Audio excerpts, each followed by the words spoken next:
So you've booked a party and you're not exactly sure where you should start as far as getting your host any information or how to do hostess coaching. In today's video, I'm going to share a simple way to put together a hostess package as well as how to incorporate hostess coaching with it. So let's get to it. So you finally booked the party and you want to be able to give your host something so that it kind of confirms for them that they're actually going to host.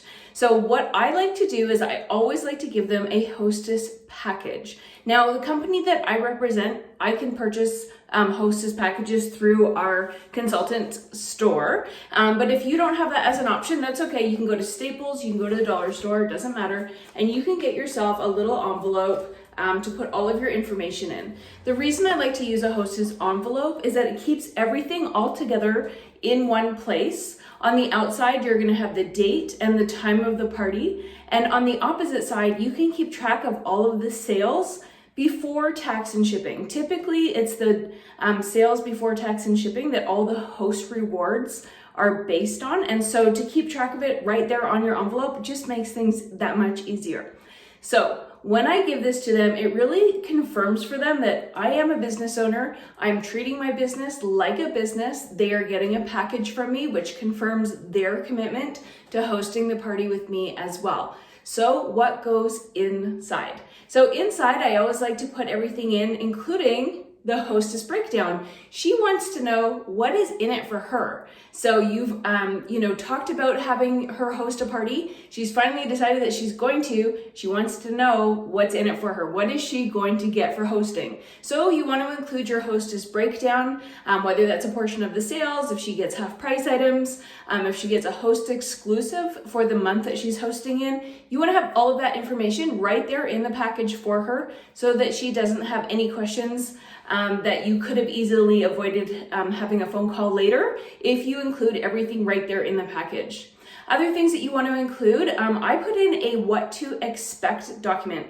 So these are things like when you invite somebody to your party and they're not able to make it, you can offer them a catalog and an order form, but please make sure that you get that back from them before your party starts, okay? So I always collect all of my orders before the party starts. And the only people who get to see catalogs are the people who can't come. I don't want people coming to the party who have already leafed through the catalog. They're not really gonna pay as much attention to me at the party. So I always ask the host, please don't share the catalog with people who are able to attend. Of course, if they're not able to attend, you get a portion of all the sales in either free or half price products or whatever. So I wanna make sure that they can collect as many orders as possible before the party. I always close my party on the night of the party. So I put in there what to expect so that they know, please have light refreshments. We want to make this as duplicatable as possible.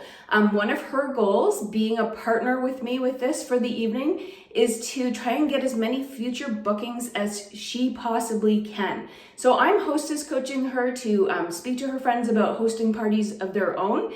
And I let her know either whether it's a personal special or if it's a company special that your company offers, that each party that is booked because of her party, she's going to get something. So I make sure that she knows this well in advance so that she can talk to her friends about hosting a party, and then she knows that there's something in it for her if that happens. So I always make sure to let her know if somebody's at the party and I say, hey, if you're interested in hosting a party,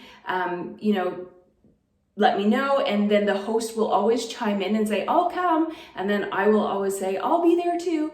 And psychologically, they now have two people who will be at their party, so they're more likely going to host. So I coach her on those things in advance so that she knows what to expect at the party. The other thing is I do start my parties right on time. So if you didn't have a chance to watch last week's video, I'm going to link it below and I'll show you the thumbnail here. And it's all about how I do fast and effective home parties.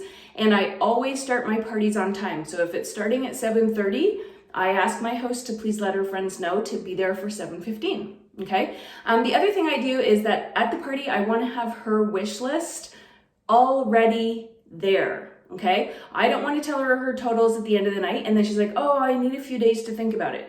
No, I place the order on the night of the party. So in my Hostess package, I'm going to have a wish list for her to fill in, to bookmark the things that she really, really wants to get. I let her know what my company averages are so that she has an idea of how much free products and how many half price items that she's going to get. So I include a wish list in that package as well. I like to include 6 to 8 invitations. So these are little postcard invitations. Again, my company provides those in our store. If you don't have those available, you can easily print something off in Canva. Just something very simple. You don't have to use the paid version of Canva. Canva.com, they have a free version that is very robust. And you can create invitations right in there and just print them off. So really, really simple. I like to do 6 to 8 because that's how many people I actually want to have at the party. One of the biggest mistakes that people make is that they tell their friends, oh, just invite everybody. Well, the reality is if everyone is invited, nobody feels special and less people are actually likely to show up on the day of the party. I know this to be true. I've been in direct sales for over 20 years. And so trust me when I tell you, you want to have 6 to 8 people attending because you want that host to really zone in on 6 to 8 of her friends who are actually interested in what it is that you sell. So if you tell them to invite everybody, they will. They'll invite everybody, whether that person is at all interested in what you sell or not. So you really want her to really narrow in who are the friends that I'm actually going to invite that would be interested in what I'm presenting that evening. So it's a much more likelihood that they're going to A, show up, or B, place an order if they're not able to show up. Okay, so that's why I'm very strategic. I like to include 6 to 8 invitations. I also have an invite list with their cell phone numbers for the host to fill in so that she can keep track of who is coming. I, of course, will put in some join information right in there for her. For me, one of the things that I've been doing for many, many, many years is I always will offer the party to the host. It's her friends and family that are there. And so any orders that I collect, if she decides to join that night, I will give her that party as her very first order so that she earns commission on it right off the bat. And that's one of the things I think that has really contributed to my success over the past 20 plus years.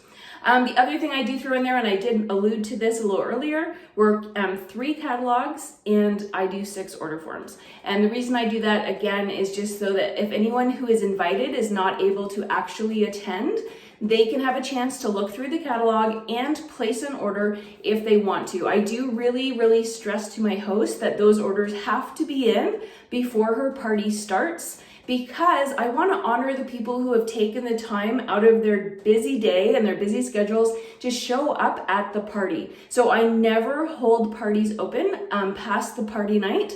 And I just communicate this very, very well to my host, and she's always, appreciative and understanding of that, and I've never, ever had any problems with that. So just in addition to that, a little more as far as the hostess coaching, I do ask my host to please remind her guests 2 days before the party that the party is happening.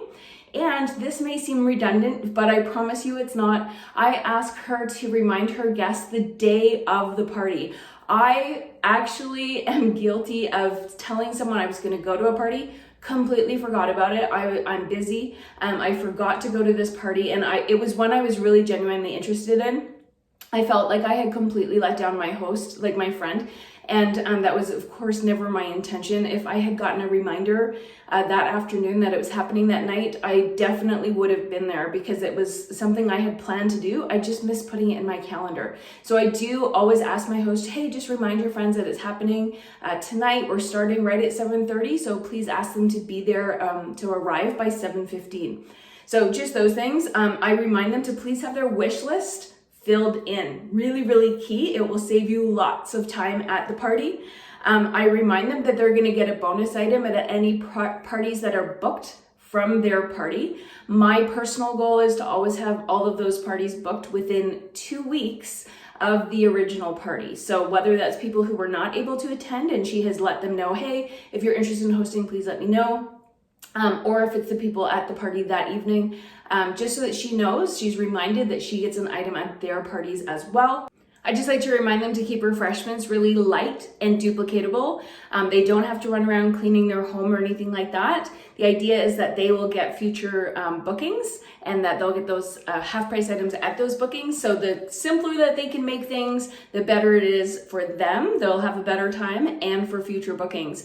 Another thing I like to do before I leave the party is I always like to book that host her next party. So my business that I rep, we have 2 catalogs a year. So typically my host will host twice a year. So I always try to get that on their on my calendar and on their calendar before I leave the party. So I hope that you found this video to be helpful to you. I bring you bite-sized videos on how to work your direct sales business or your network marketing business every Tuesday. So I hope you'll subscribe and click the bell to be notified of my next video. I'll see you next week.